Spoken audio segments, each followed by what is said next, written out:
오늘 말씀은 히브리서를 계속 이어서 말씀을 전하게 됩니다. 히브리서는 쉽지 않은 성경인데요. 이제 히브리인들이 아마 받았을 거라 추측이 되고요.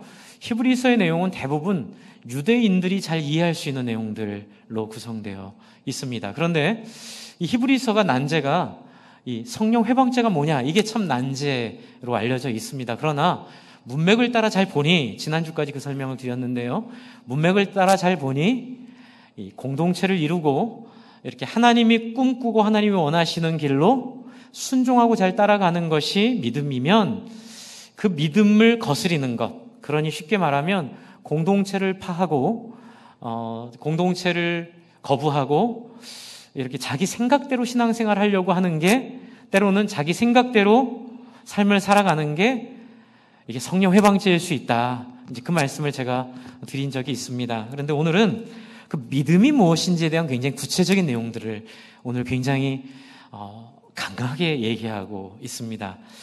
여러분 11장을 보시면, 11장 1절을 보시면 지난주 말씀의 마지막 부분이었는데요. 제가 충분히 설명을 못 드려서 오늘 잠깐 이 부분을 설명드리고 시작을 하려고 합니다. 11장 1절에 믿음에 대해서 정의하고 있는데요. 이 정의가 무슨 말인지 잘 모르겠어요. 어렵습니다. 한번 읽어보실까요? 같이? 11장 1절입니다. 시작. 믿음은 바라는 것들의 실상이요 보이지 않는 것들의 증거니. 한국말인데 무슨 말인지 모르겠습니다. 도대체 바라는 것들의 실상이 무슨 뜻이고 보이지 않는 것들의 증거가 뭔지 모르겠습니다. 그런데 이제 우리는 을에 깊은 뜻이 있겠거니 하고 그냥 받아들이는데요. 양용희 교수님이라고 우리 윤한남 목사님이 공부하시는 에스라 성경대학원의 양용희 교수님이란 분이 이 부분을 이렇게 연구해서 정리해 주셨습니다. 제가 한번 읽어드리겠습니다. 믿음은, 다시 해석하는 겁니다. 재해석해서 원문을 따라서 앞뒤 문맥을 따라 해석한 내용이 이렇습니다. 1절입니다. 믿음은 바라는 것들이 마침내 실체로 주어지리라는 것에 대한 확신이다. 그런데 그 확신은 보이지 않는 것들이 입증되는 결과를 가져옵니다. 더 무슨 말인지 모르시겠죠? 근데 약간 베일이 가려든 게 멈추는 것 같아요. 이게 뭘까요? 믿음은 실체라는 얘기예요. 그리고 이 실체에 대한 확신이 믿음인데, 이 확신은 결과로 보여지는 입증이라는 얘기예요. 그러니 굉장히 지금 이 한 절이요, 어떻게 보면 지금 기독교가 갖고 있는 굉장히 뜨거운 주제인 신앙과 삶의 문제에 대한 답을 주고 있습니다.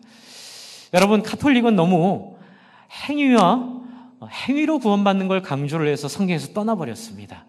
그래서 그것을 종교개혁자들이 믿음으로만 구원을 강조를 한 거는 정말 옳은데, 그 옳은 얘기를 너무 지나치게 이해하지 못하고 문자적으로만 받아들인 일부의 사람들 속에서 마치 역사의 시계추가 너무 오른쪽으로 치우쳐져 있으니까 이걸 중앙으로 맞추기 위해 오른쪽에 좌측으로의 힘을 가하다 보니 이 추가 성경의 말씀에 균형을 잡는 중앙에 섰으면 좋겠는데 이게 너무 미룬 거예요. 그래가지고 지나치게 삶은 부정하고 어디로 갔을까요? 믿기만 하면 이렇게 가버린 거예요. 주 안에 사랑하는 성도 여러분, 칼빈도 연약한 사람입니다. 이걸 인정합시다. 루터도 연약한 사람입니다. 마태도 연약한 사람이고 바울도 연약한 사람이고, 그러나 그 안에 하나님의 은혜가 있을 때 역사의 물줄기를 바꾸는 흐름이 바뀌었음을 믿습니다. 하지만 칼빈이 하나님 아니죠? 루터가 하나님 아니죠? 칼빈도 루터도 성경 말씀 안에서만 유효함을 기억하시기 바랍니다.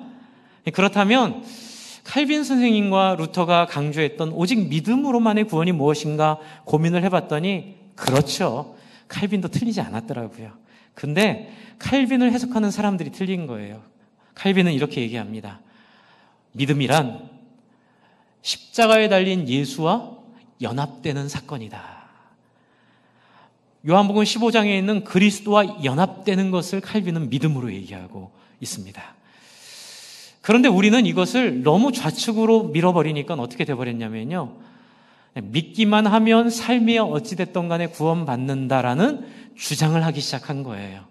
그래서 한국교회에 굉장히 유감스러운 부작용이 삶이 따르지 않는 믿음, 죄송합니다. 삶은 너무 세속적인데 말은 입은 너무 이렇게 단어들이 너무 이렇게 끔찍한데 예수 믿었다고 얘기하면 그 사람은 구원받았다고 여겨줘야 되는 마치 그런 스트레스 압박. 사실 목사로서는 이 부분이 제일 힘듭니다.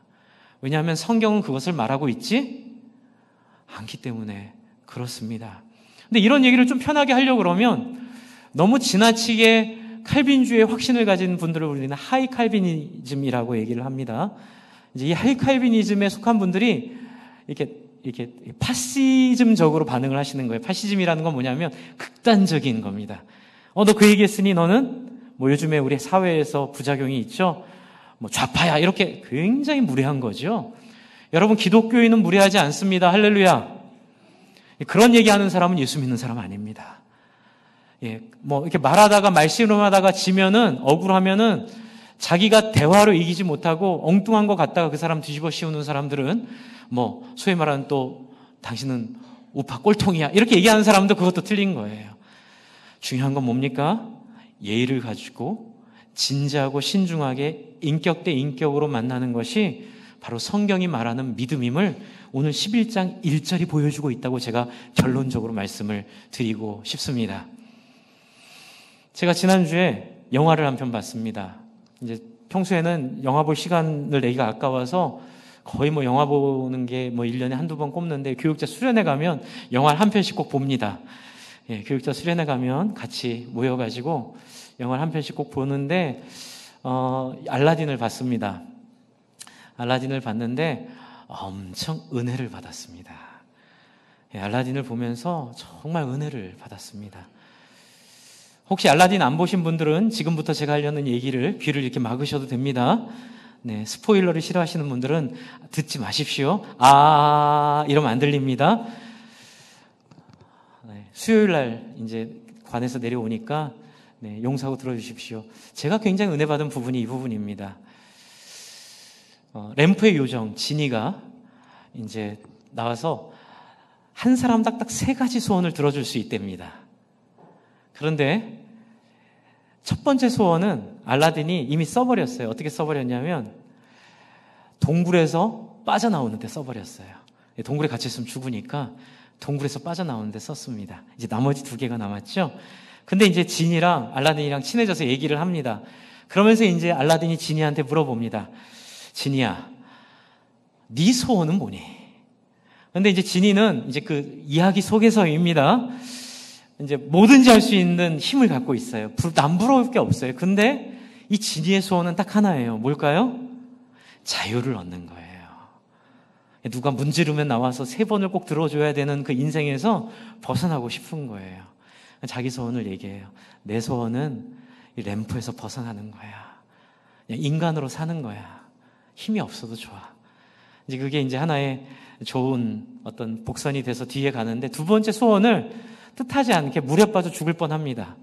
그래서 물에 빠져 죽을 뻔해서 그 램프의 요정이 그 사람을 살려주려고 그냥 자기가 그냥 그 소원을 써버립니다. 살아야 되니까요. 그래서 2가지 소원을 다 썼어요. 이제 하나 소원 남았습니다. 그랬을 때 램프의 요정이 물어봅니다. 네 마지막 남은 소원은 뭐니? 그랬을 때 이 알라딘이 이렇게 얘기합니다. 내 소원은 네가 자유케 되는 거야. 할렐루야. 제가 그걸 보는데요. 그냥 막 마음이 뜨거워지면서 정말 눈물이 나더라고요. 왜요? 적어도 제가 읽은 성경에서 만난 예수님의 모습이 그랬기 때문에 그래요. 세상 사람들은 다 램프의 요정을 바라보며 꿈꾸는 꿈은 이 세상에서 부자 되고 이 세상에서 유명해지고 이 세상에서 아프지 않고 편안하게 행복하게 남한테 나쁜 소리 안 듣고 내가 하고 싶은 삶을 자유롭게 사는 것을 사람들은 진짜 자유라고 착각하고 절에 가도 램프를 문지르고 교회 가도 램프를 문지르고 천주교 가도 램프를 문지르고 온통 사람들은 다 욕구 욕망을 풀기 위해 나왔을 뿐 진짜 성경이 말하는 참 예수의 모습, 참 신앙의 모습에 대해서는 참 무지하구나 라는 생각을 많이 했기 때문에 그렇습니다. 그런데 놀라운 것은 이 알라딘이라는 영화가 역주행 영화랍니다. 처음에 개봉했을 때는 예매율이 예를 들어 전 정확하지는 않지만 100배가 늘었다고 하니까는요. 예를 들면 뭐 예매율이 2% 어쨌든 100배가 늘었답니다. 그러니까는 처음에 개봉했을 때 반응이 없었던 영화인데 어느 순간부터 갑자기 사람들이 예매를 하기 시작하고 갑자기 사람들이 몰리기 시작해서 간판을 내릴 뻔하다가 사람들 덕분에 안 내리고 지금까지 하고 있는 거예요. 그리고 1000만을 거의 지금 바라보고 있습니다. 저는 거기서 뭘 느꼈냐면요. 여러분, 이 시대는 다행이다 시대입니다. 예수 믿고 살아가기에 참 좋은 환경을 갖고 있는 시대입니다. 이렇게 공공지성이 그래도 역사적으로 가장 탁월한 시대가 돼가지고요. 자기를 돌아볼 수 있는 능력이 그래도 이 시대는 훨씬 낫습니다. 불행하게도 이 로마 시대에 살았던 사람들과 비교하면 참 미안한 우리는 시대에 살고 있습니다. 이 시대는 적어도 하나님의 형상의 흔적들을 인정하고 사람들이 그것을 옳다고 믿고 그것을 찾고 구두하는 사람들이 많은 추수의 시대입니다. 할렐루야. 저는 이 1000만이 모인 것 중에 하나가 물론 거기서 노래하고 뭐 이런 것도 좋지만 그 스토리의 힘이 있지 않나 생각을 합니다. 여러분, 사람들은 그렇게 살지 않으려고 합니다. 그런데도 그렇게 사는 삶에 대한 꿈이 있습니다. 거기에 대한 감동이 있습니다. 나는 그렇게 안 살아도 누군가 그것을 보여주기 원하는 하나님 형상의 흔적이 조금 남아 있어서 그 소위 말하는 거룩한 삶에 대한 나보다 남을 낮게 여기고 다른 사람을 존중하고 살리는 삶에 대한 사람들은 마음이 있습니다. 그래서 여러분, 요즘 사람들 누가 얼마 기부했다 그러면 와 하고 칭찬하죠. 근데 자기는 기부 안 합니다. 그 이상한 생각 가운데 우리는 희망을 봅니다. 뭘까요? 이 믿음을 제대로만 알고 전하면 죽어갈 많은 사람들을 구원할 수 있는 영광스러운 인생을 살 수 있겠다라는 생각을 하게 됩니다. 여러분, 그 근거가 바로 제가 아까 말씀드렸던 알라딘이 마지막 소원을, 지니의 마지막 소원을 네가 자유케 되는 거야 라고 말했던 그 말이 바로 11장 1절에 말하고 있는 믿음이라고 얘기하고 있습니다. 그러니까는 히브리서 기자는 믿음은 실천이라고 얘기합니다. 믿음은 증거라고 얘기합니다. 믿음은 결단이라고 얘기합니다. 그러니까 믿음은 눈에 보이지 않는 애매한 개념이 아니라 믿음은 자기가 믿는다고 주장하는 믿음이 아니라 믿음은 하나님의 형상을 보여주는 삶이라고 11장 1절에 선언하고 있습니다. 그러면 사람들이 이렇게 얘기할 겁니다. 여러분, 11장 1절에 있는 이 믿음은 어떻게 보면 10장 32절부터 39절까지 있는 이 모습을 믿음이라 얘기합니다. 고난을 참고 비방과 환난의 사람들에게 구경거리가 되고 혹은 이런 형편에 있는 자들과 사귀는 자가 되고 갇힌 자를 동정하고 너의 소유를 빼앗기는 것도 기쁘게 당한 것은 더 낫고 영구한 소유가 있는 줄을 아는 이 삶, 이게 믿음이라고 얘기를 하는데, 그런데 이제 저도 이렇게 설교를 청년 때 이걸 깨달았습니다. 그래서 저는 이걸 계속 주장하고 일원동에서도 이 설교 열심히 하다가 중고등부 엄마들한테 항의도 많이 받았습니다. 우리 애 인생 책임지라고요. 다 잘 됐습니다. 제 말 듣고 이 말씀 따라온 친구들은 다 잘 됐습니다. 그러나 강남에는 맞지 않는 말씀이에요. 강남과는 다른 길을 가는 말씀입니다. 소위 이 세상에서 말하는 성공과는 다른 길을 가는 말씀입니다. 그때 질문이 이겁니다. 목사님, 그렇게 목회하면 평생 굶어 죽을 거예요. 저주인지 축복인지 모르겠지만 그 이유는 딱 하나예요. 목사님의 말은 이상적이라는 거예요. 전도사님 말은 그냥 성경에 있는 이상적인 말이라는 거예요. 어떻게 이 성경에 나와 있는 대로 살 수 있냐는 거예요. 어떻게 이 성경에 나와 있는 대로 우리가 인생을 보낼 수 있냐는 거예요.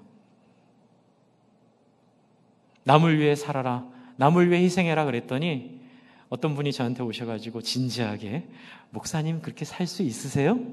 제가 아직도 그 눈빛이 잊혀지지 않습니다. 네, 2004년 얘기인데 정말 너무 아름다운 눈빛을 가지고 저한테 어떻게 목사님 먼저 그렇게 사시고 얘기하세요라는 그 말이 제 안에 아직도 남아 있습니다. 그래서 그때 결심한 게, 그래요, 한번 그렇게 살아볼게요. 이제 그 마음으로 애쓰며 발버둥 치고 있는데 2절이 바로 그 얘기를 하고 있는 겁니다. 보라, 그런 사람 많다. 그렇게 산 사람 많아.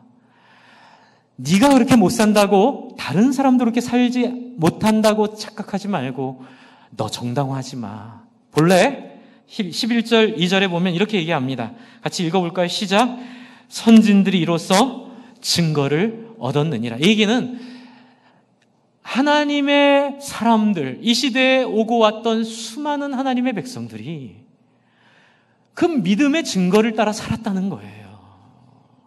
그냥 말로만 예수 믿는다고 하고 온갖 입에 온갖 음란하고 부정적인 얘기를 하면서도 요즘에 골치 아픈 일이 있잖아요. 그렇죠? 모식이라고 하는 기독교 단체를 대표할 수 없는 분이 참 천박한 얘기들을 하면서 마치 기독교인을 대표하는 것 같이 얘기를 해서 참 우리 목사들이 너무 고통받고 있습니다. 그건 기독교가 아닙니다. 그거는 예수 믿는 사람의 입에서 나올 얘기들이 아닙니다.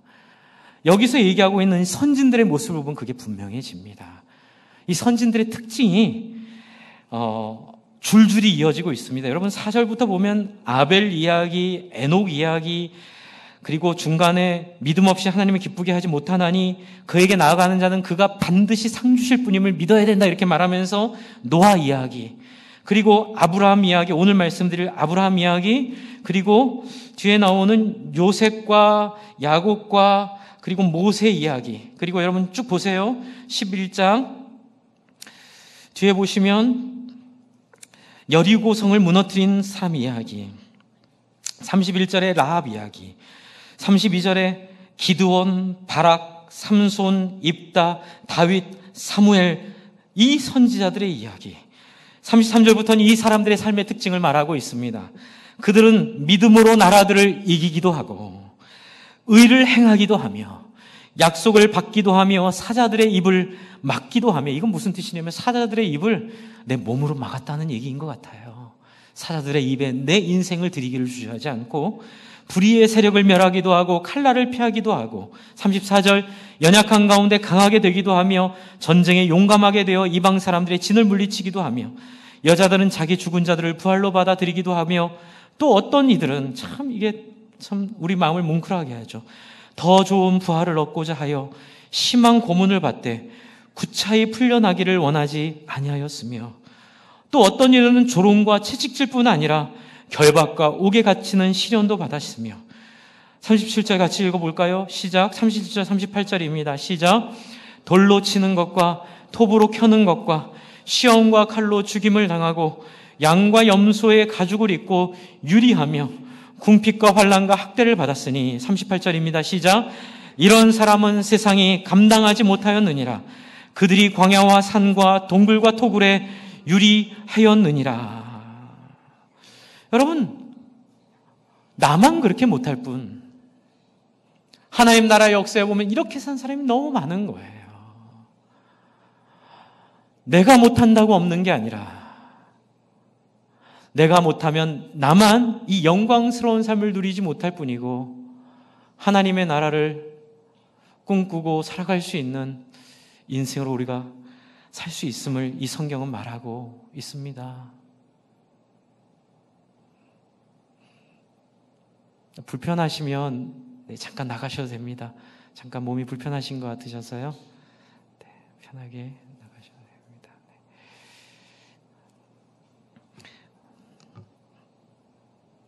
네. 집사님 같이 좀 내려가 주셔서 같이.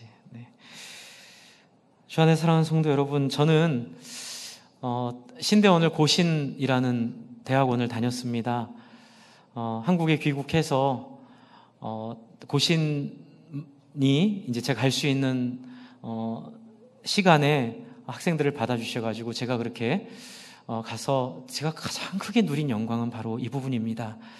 이제 고신이라는 그 교단은 친사참배를 할 때 사실 이 부분은 우리가 함께 회개해야 됩니다.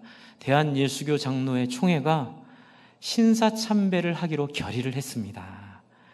그런데 그것을 유일하게 반대한 노회가 경남에 있는 경남노회가 그 신사참배를 반대했습니다. 그러자 총회가 그 노예를 제명해버렸습니다. 총회의 뜻에 순종하지 않는다고. 그래서 그 노예만 신사참배를 거부하고 일본 순사들의 요구에 반항하면서 다 투옥이 돼버렸습니다. 그리고 신사참배를 하기로 한 기독교인들은 다 잘 먹고 잘 살았고요. 이렇게 투옥된 신자들은 해방이 될 때까지, 전날까지도 계속 사형을 당하며 8월 15일 사형이 집행되기로 예약된 분들까지만 살아남고, 그 14일 사형을 받은 분들은 다 죽어버린, 이제 그분들이 이제 해방이 되고 나서 회개를 요구했습니다. 예수교 장로회 총회에 신사참배에 대해서 회개하라. 그런데 그 예수교 장로회 총회가 징계를 내립니다. 이게 참 아이러니죠. 한국의 역사와 비슷하죠. 그래서 쫓아내버립니다.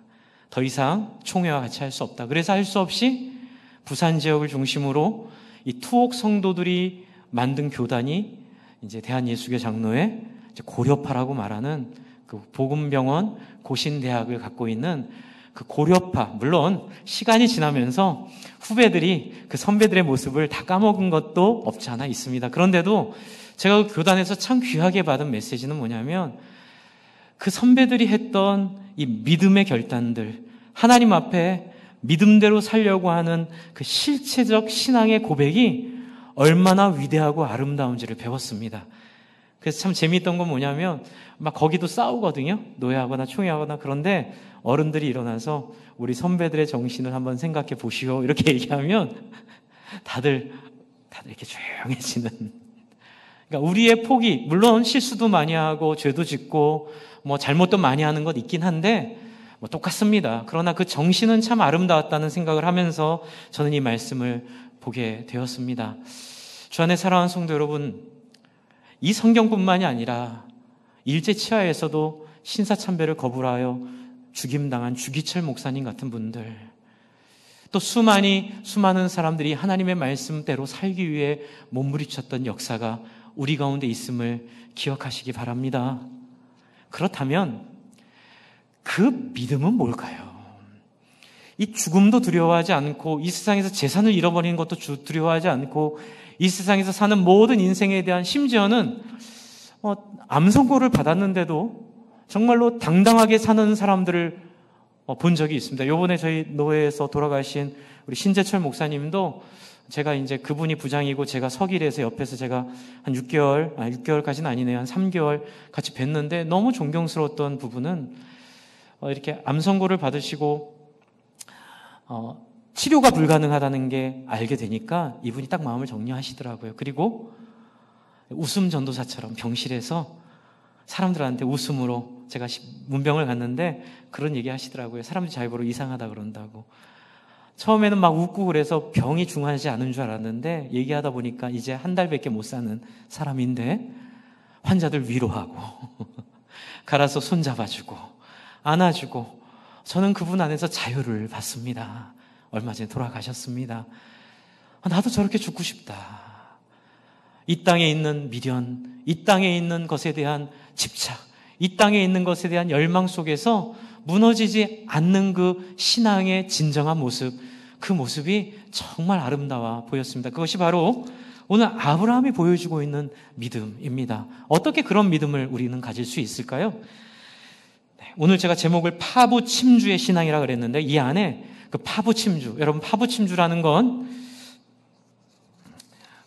들어보셨을 겁니다. 사기에 나오는 항우 봉기 편에 나오는 진나라를 치기 위하여 군사를 일으킨 항우가 쥐루의 싸움에 출정할 때에 사용하던 솥을 깨뜨리고 타고 온 배를 가라앉혀버리고 3일 식량을 주고 싸우라고 얘기해서 9번 싸워서 결국은 진나라를 이긴 이야기입니다. 무슨 얘기인지 아시죠?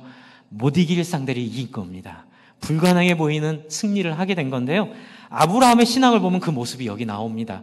그 생각을 하면서 세 포인트를 한번 같이 보도록 하겠습니다. 첫 번째 8절입니다. 11장 8절로 가보셔요. 이제 이 많은 믿음의 선배들, 제가 말씀드린 수많은 믿음의 선배들을 대표할 수 있는 믿음의 특징 중에 하나가 바로 8절에 있습니다. 보세요. 같이 읽어볼까요? 시작. 믿음으로 아브라함은 부르심을 받았을 때에 어떻게 해요? 순종하여 장래 유업으로 받을 땅에 나아갈 새 갈 바를 알지 못하고 나아갔으며.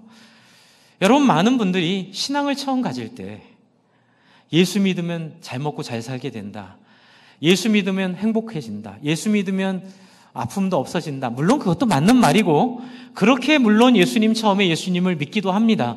그러나 그거는 신앙의 전 단계, 진짜 등록이 있고 가등록이 있다면 가등록 정도 됩니다. 우리가 힘들고 어렵고 고통받을 때 하나님께서 우리에게 상징적으로 병도 낫게 해주시고, 상징적으로 통닭? 이러면 하늘에서 통닭이 떨어지기도 합니다. 그런데 통닭을 먹으면서 치유를 경험하면서 누구를 만나요? 하나님을 만나며 하나님과 뭐에 빠지게 되냐면 사랑에 빠지게 되는 게 바로 신앙의 과정임을 믿으시기 바랍니다. 아브라함은 그 하나님을 알게 된 거예요. 그래서 보시면 장래 유업으로 받을 땅에 나아갈 때 갈 바를 알지 못하고 나갔다고 얘기합니다. 그러니까는 예측이 안 되는 인생을 나갔는데 딱 누구 하나 보고요? 하나님 하나 보고 나선 거예요. 여러분, 이 부분이 이 시대에 자본이 득세하고 있는 이 시대에 사는 우리에게 굉장히 중요한 포인트입니다. 여러분, 우리 안에 파부 침주를 생각할 때 첫 번째 생각해야 될 파부, 솥을 깨트리는 것은 이 땅에서 예측되고 예상되는 우리의 모든 상상력들을 포기하는 것입니다. 이 땅에서 내가 꿈꾸고 내가 소원하는 것들을 이 말씀으로 얻으려고 하는 생각보다는 말씀을 주시는 하나님 그분을 경험하고 만나려는 애씀이 필요하다는 이야기입니다. 저는 알라딘이 그 지니와 너무 이거 영화를 잘 만들었어요. 꼭 보십시오. 너무 잘 만들었어요. 그 친해지는 과정을 그리는 게 너무 코믹하고 너무 따뜻하게 그려졌어요. 처음에는 무서운 괴물이었지만 인격적인 교류를 통해 그 사람의 자유를 위해 나의 소원을 내려놓는 그 놀라운 사랑과의 헌신이 그 안에 있습니다. 저 안에 사랑하는 성도 여러분, 하나님은 여러분을 사랑하시고 예수를 이 땅에 보내어 여러분을 구원하기 위해 십자가에 달려 그 아들을 죽임을 당하게 하셨습니다. 믿으십니까? 이것이 하나님이 여러분을 사랑한다는 상징입니다. 여러분, 그분을 믿어도 됩니다. 안심하셔도 됩니다. 그분이 가자는 대로 따라가셔도 됩니다. 그분이 원하시는 대로 사셔도 됩니다. 어떤 분들은 아이들 중고등부 수련회 보내달라 그랬더니 목사님 대학 가면 보낼게요. 얘기를 깊이 해보면 결국 답은 뭐냐면 괜히 어설프게 중고등학교 때 교회 보냈다가 선교사 나간다고 할까봐. 그러면 제가 한번 통쾌하게 웃습니다. 하하하하하. 하나님 원하지 않는 사람 쓰지 않으십니다. 할렐루야. 그 영광스러운 하나님 나라에 원하지 않는 백성 하나님 안 쓰시니까 한번 따라하세요. 염려 붙들어 매세요. 걱정하지 마세요. 원하지 않으면 그 놀랍고 영광스러운 하나님 나라에, 영광스러운 나라에 사용하지 않으십니다. 손해는 당신이 보는 거고요. 그런 염려하지 마십시오. 하나님이 끄면 끄는 대로, 하나님이 나오라면 나오는 대로. 여러분, 예수를 믿다 보면 좋은 일만 있지 않습니다. 저는 어머님을 스스로 목숨을 끊는 일을 통해서 잃었습니다. 답이 나오지 않는 거예요. 하나님, 우리 엄마 이 모양 이 꼴이 됐는데 내가 어떻게 다른 사람을 섬길 수 있겠어요? 그런데 하나님께서 그 안에서도 너 나 믿니? 네. 그럼 됐어. 나만 믿어. 네 인생의 모든 삶의 과정과 눈물과 아픔과 고통과 슬픔의 모든 자리에 내가 너와 함께하고 있고 내 모든 섭리 가운데 새하늘과 새 땅이 이 땅에 임할 때 너는 그때 알게 될 거야. 아, 하나님의 어떤 섭리가 내 인생의 그 고통을 하나님이 왜 주셨는가.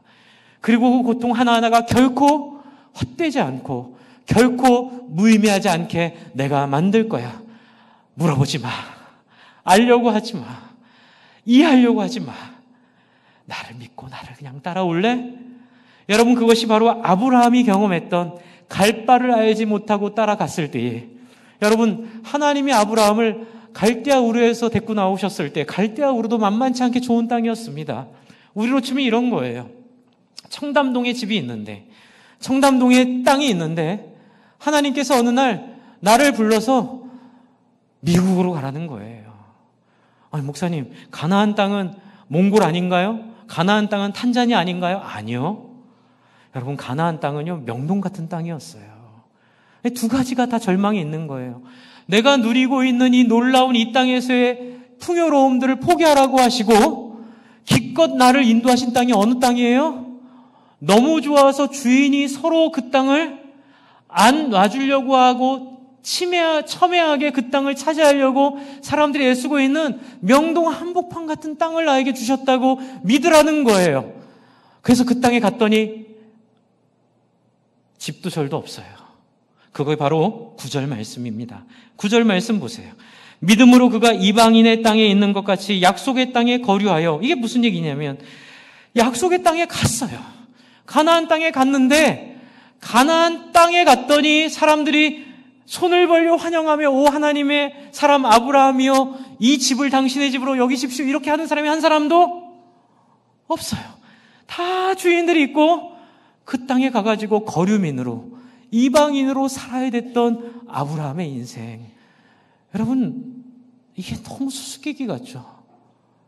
목사님, 너무 힘들어요. 어떻게 이렇게 우리가 이런 거 보고 어떻게 신앙생활을 해요? 그러나 여러분, 제가 하나 드리고 싶은 말씀은 제가 아까 했던 지니 얘기예요. 지니 얘기. 여러분, 저는 그 알라딘이 지니에게 마지막 소원으로 너의 자유를 원해라고 말했을 때 그 가치가 청담동에 있는 100평 아파트보다 더 가치롭게 여겨졌습니다. 할렐루야. 안 믿기시나 봐요? 진짜예요. 여러분, 저는 그 말의 가치가 이 땅에서 평생 안 아프고 90살, 80살까지 유명해지면서 이 땅에서 누릴 거 다 누리는 어떤 좋은 인생보다도 더 가치롭게 느껴졌습니다. 제 인생의 그 청담동을 누리지는 못해도, 제 인생의 그 화려한 자동차는 누리지 못해도, 제 인생의 그 맘만 먹으면 어디든지 떠날 수 있는 그 진정한 자유는 아니죠. 이 땅에서의 돈이 주는 자유는 누리지 못해도 그 자유보다 그 알라딘이 얘기하는 나는 너의 자유를 원해라는 그 말이 비교할 수 없는 영광으로 다가왔습니다. 주 안에 사랑하는 성도 여러분, 이것이 하나님입니다. 여러분, 하나님은 바로 그 말입니다. 나는 네 자유를 원해.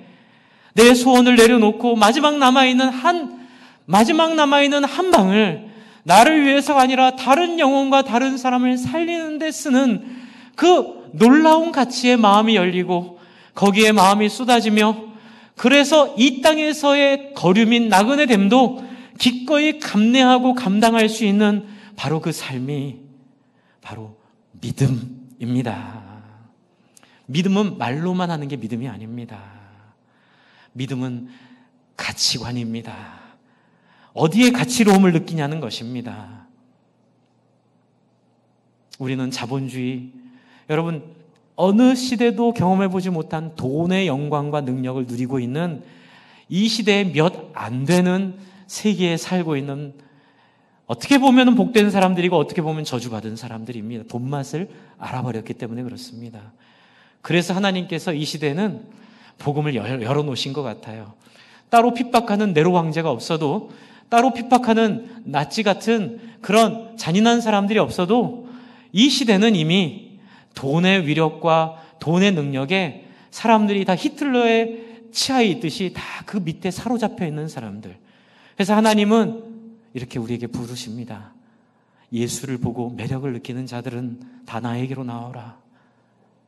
이 땅에서의 편안한 삶, 이 땅에서 행복한 삶이 나쁜 게 아니라 그 삶도 좋지만 그보다 더 영광스럽고 아름다운 꿈, 그 꿈이 바로 9절에 있는 10절을 한번 읽어보겠습니다. 한번 10절을 같이 읽겠습니다. 시작.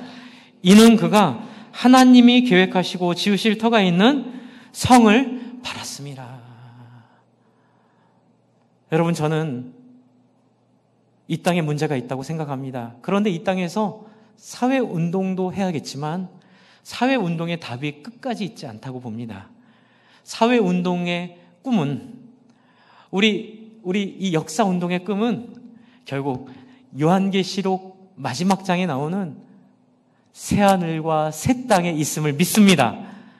그래서 여러분, 아브라함도 그리고 믿음의 조상들도 가나안조차도 들어가서 자기 땅이 아니었고, 아이러니잖아요. 약속의 땅에 갔는데 약속의 땅이 내게 아닌 거예요. 그리고 거기서 뭘 꿈꿔요? 영구한 하나님의 도성을 꿈꾼다는 거죠. 영구한 하나님의 도성은 바로 이런 나라입니다. 인간이 인간으로 서로를 하나님의 형상으로 존귀하게 대하는 나라. 먹는 거, 입는 거, 배우는 거 가지고 억울하거나 슬프거나 부당하게 부모를 잃고 자식을 잃는 일이 더 이상 없는 그 나라. 서로 먹고 사는 문제 때문에 오해하고 서로 비난하고 서로를 공격하고 서로를 상하게 하는 그런 일이 없는 나라. 여러분, 그 완전한 나라, 그 나라 바라보며 이 땅에 있는 모든 억울함과 고난과 자기 안에 있는 기질과 자기 안에 있는 모든 욕망을 포기할 줄 아는 것이 믿음인 줄을 믿으시기 바랍니다. 그것이 바로 아브라함이 보여주는 믿음입니다.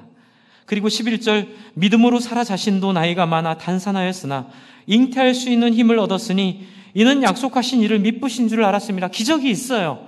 여러분, 이렇게 살면 정말 기적이 있는데, 이 기적은 어떤 기적이냐면 시식 정도의 기적입니다. 여러분, 우리 트레이더스 클럽이나 이마트 가면 여러분 시식 코너 좋아하시죠? 저는 자존심이 세서 시식 코너도 안 갑니다. 내가 이거 먹으려고 여기 왔나? 되게 좀 손해를 많이 보는 것 같아요.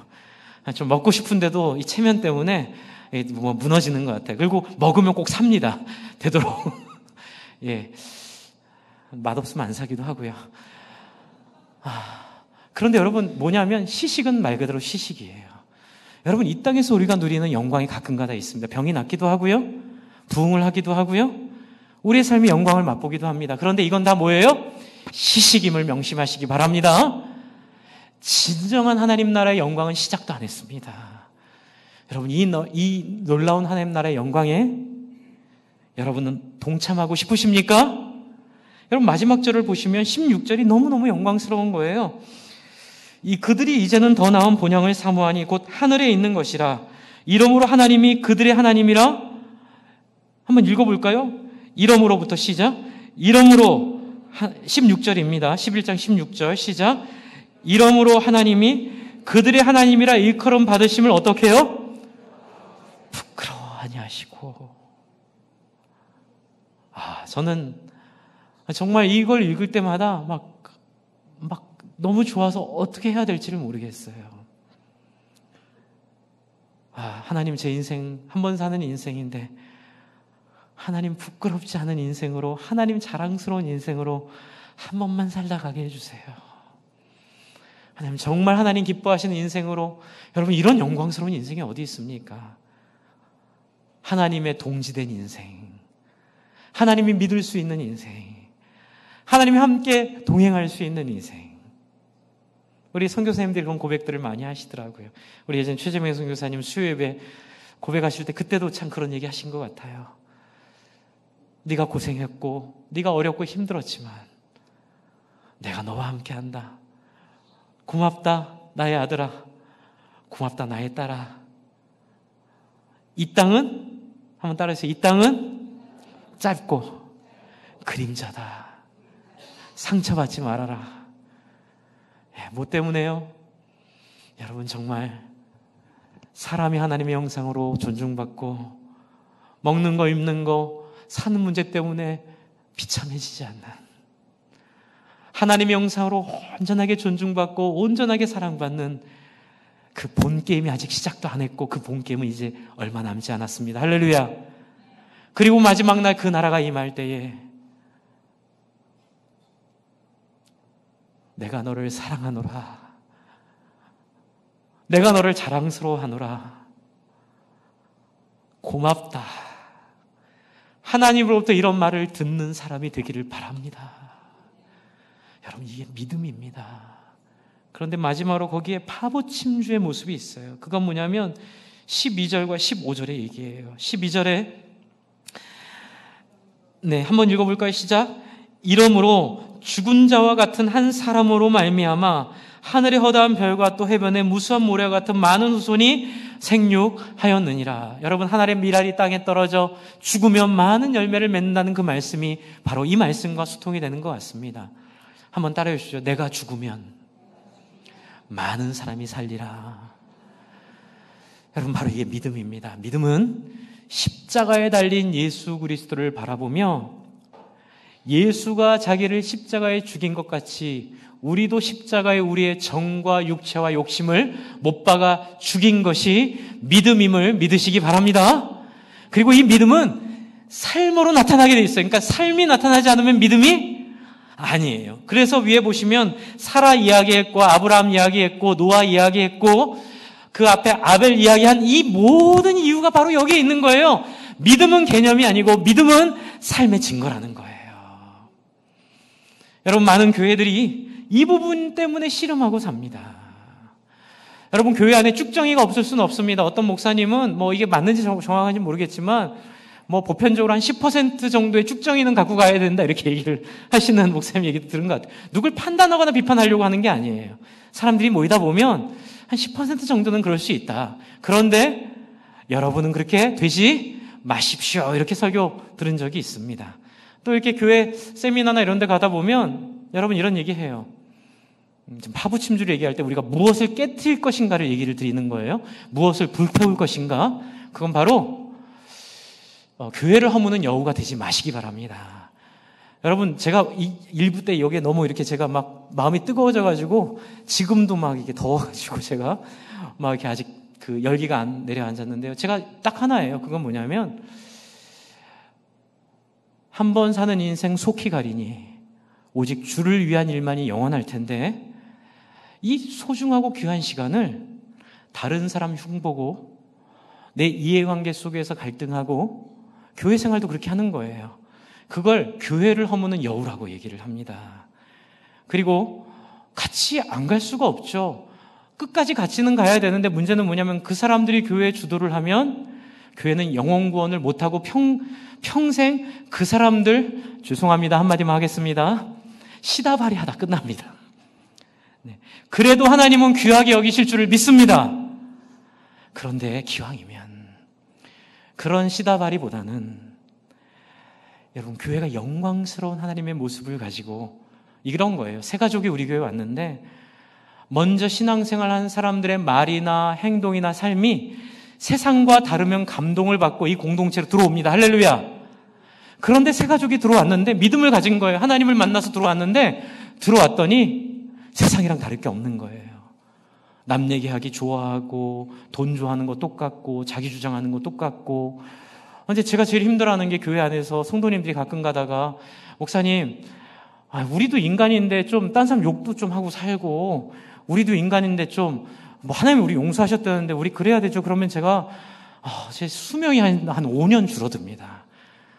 너무 이게 어떻게 해야 될지 모르겠는 거예요. 제가 정말 이걸 어떻게 해야 될지 모르겠는 거예요. 왜요? 한번 따라해주세요. 그건 예수를 십자가에 못 박아 조롱하고 능욕하는 행위이다. 여러분, 제가 히브리서 공부하면서 이게 명확해졌어요. 제가 확신을 가졌습니다.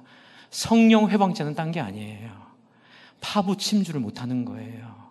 계속 돌아갈 옛 생활, 계속 내가 꿈꾸던 옛 꿈, 옛 버릇. 그래서 세상에 언제라도 돌아갈 자세가 되어 있는데 오늘 12절에는 이렇게 얘기합니다. 이러므로 죽은 자와 같은 한 사람으로 말미암아 많은 사람이 생명을 얻는다라고 했기에 여러분 말씀드립니다. 만약 거기서 벗어나지 못하고 있다면 김 목사 일로 와봐. 당신은 그렇게 살 수 있어. 제 멱살 잡지 마시고요. 죄송합니다. 표현을 그렇게 해서요. 저한테 항의해봐야 저 하나 없앤다고 이 문제 해결되지 않아요. 성경을 없애야 이 문제가 해결되는데 성경은 없어지지 않습니다. 그런 여러분 지혜로운 사람은 빨리 태세 전환을 해야 돼요. 어떻게 해요? 한번 따라해주세요. 하나님 살려주세요. 용서해주세요. 여러분 어떻게 태세 전환을 해야 돼요? 내 안에 옛 생활, 옛 습관, 옛 모습이 살아남아 있다면 새벽에 나오셔서 금요일날 나오셔서 수요일날 나오셔서 이 강대상 앞에 엎드려서 우셔야 돼요. 우는 수밖에 없어요. 하나님, 나는 아직 믿음이 없어요. 하나님, 나는 믿음의 증거가 없으니 나는 믿음이 아직 없어요. 또 어떻게 해요? 이렇게 살면 하나님 나라의 백성으로 살 수가 없고 내 귀한 인생을 허비하고 소비하다가, 여러분 제일 인생에서 비참한 게 뭔지 아세요? 티끌과 같이 먼지와 같이 기억도 하지 못하는 인생으로 사라져버리는, 하나님 그런 인생 될까봐, 지옥 갈까봐 두렵고 무서워요. 요즘에 성도님들이 지옥 간다는 설교를 되게 싫어하시는데 그래도 좀 해야 될 것 같아요. 조나단 에드워드가 영국에서 그 설교했습니다. 여러분 눈앞에 지옥불이 활활 불타고 있습니다. 왜 예수 안 믿으십니까? 왜 믿음으로 여러분의 삶을 하나님께 안 드리십니까? 지옥 갑니다. 회개하십시오. 주 안에 사랑하는 성도 여러분, 부탁드립니다. 여러분의 인생을, 여러분의 삶을 죽은 자와 같이 하나님께 드리시기를 바랍니다. 15절을 보시면 15절 마지막으로 같이 읽을게요. 시작. 그들이 나온 바 본향을 생각하였더라면 돌아갈 기회가 있었으려니와. 여러분 이게 무슨 얘기예요? 이게 파부침주예요. 뭐냐면 그들이 충분히 돌아갈 핑계도 있고 돌아갈 여력도 있고 돌아가면 갈대우르에 그들의 재산도 있었을 거예요. 땅도 있었을 거예요. 그런데 비록 나그네로 살았을지언정 그 삶이 하나님의 약속이기에 돌아가지 않습니다. 할렐루야! 여러분의 솥을 깨트리십시오. 여러분이 타고 온 배를 불사르십시오. 오직 하나님이 주신 그 꿈과 목적을 향하여 여러분 이 땅에서 잘 먹고 잘 살 꿈 꾸지 맙시다. 여러분 이 땅에 있는 많은 교회가 실패하고 무너지는 그 핵심에는 목사님들이 이 땅에서 배부르고 이 땅에서 잘 살고 내 자식에게 무엇을 주려고 하는 욕망에 무릎 꿇을 때가 있는 것들을 보게 됩니다. 저도 자신할 수는 없지만 주 안에 사랑하는 성도 여러분, 우리 과감해집시다. 자식은 하나님께 맡깁시다.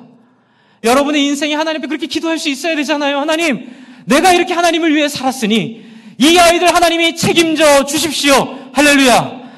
결코 하나님이 외면하지 않으실 줄을 믿으시기 바랍니다. 이 땅에 그깟 돈, 그깟 땅, 그깟 재산 모으는데 몰두하지 마시고 영혼 권하여 제자 삼기 위하여 돈 버시기 바랍니다. 영혼 권하여 제자 삼기 위하여 일하시기 바랍니다. 영혼 권하여 제자 삼기 위하여 시간을 보내시기 바랍니다. 할 일이 없어서 교회 안에서 모여서 남의 얘기하실 시간에 그 얘기하지 마십시오. 돌아가신 옥하는 목사님은 호랑이 목사님이셨습니다. 권사님들 모아서 얘기하면 혼내셨다고 그러시더라고요. 당장 일어나 가서 섬기라고요. 사람들 섬기라고요. 예수 안 믿는 사람 한 명이나 데리고 와서 그 자리에서 그 사람들 얘기 듣고 기도해주고 그 사람들을 위해 본당에 가서 기도하라고요. 너희들끼리만 모여 앉아서 너희들끼리 위로하고 너희들끼리 얘기하는 거 하지 말라고 하셨다고 합니다. 저는 그때의 부흥이 거기에 있었음을 믿습니다. 목사님 부흥하면 큰교회 목사님 되고 싶어서요? 아니라고요. 그런 거 아니에요. 그런 거 아니에요. 뭐예요? 한 번만 따라해주세요. 영혼 구원하는, 사람 살리는 한 명이라도 더 공동체로 살아가는 저와 여러분이 바로 아브라함이 믿음으로 살았던 그 삶의 모습 그대로를 살고 있음을 믿으시기 바랍니다. 주님 오십니다. 하나님 나라 언젠가 오실 때에 허망하게 허탄하게 시간 보내지 않는 저와 여러분 되시기를 바랍니다. 우리 시간 함께 기도할 때에 하나님의 벗이 되고 싶어요. 그런데 여러분 이단적인 얘기에 속지 마세요. 그냥 예수 믿으면 여러분의 인생이 어떻든 간에 다 구원받는다. 그 말은 반은 맞고 반은 틀린 얘기입니다. 바로 요한 1서에서 얘기하고 있는 바로 그 영지주의예요. 그거는 틀린 얘기예요. 여러분 믿음은 칼빈 선생님이 얘기한 것처럼 예수와 연합한 증거가 있습니다. 증거는 끊임없이 몸부림치며 하나님께 울면서 나가는 겁니다. 하나님 이게 극복이 안 돼요. 제 안에 이 어두움이 극복이 안 돼요. 제 안에 이 문제가 해결이 안 돼요. 하나님 앞에 몸을 둘 때 저와 여러분이 다 믿음의 사람으로 살게 될 줄을 믿고 함께 기도하겠습니다. 이 시간 같이 하나님 앞에 몸부림치면서 하나님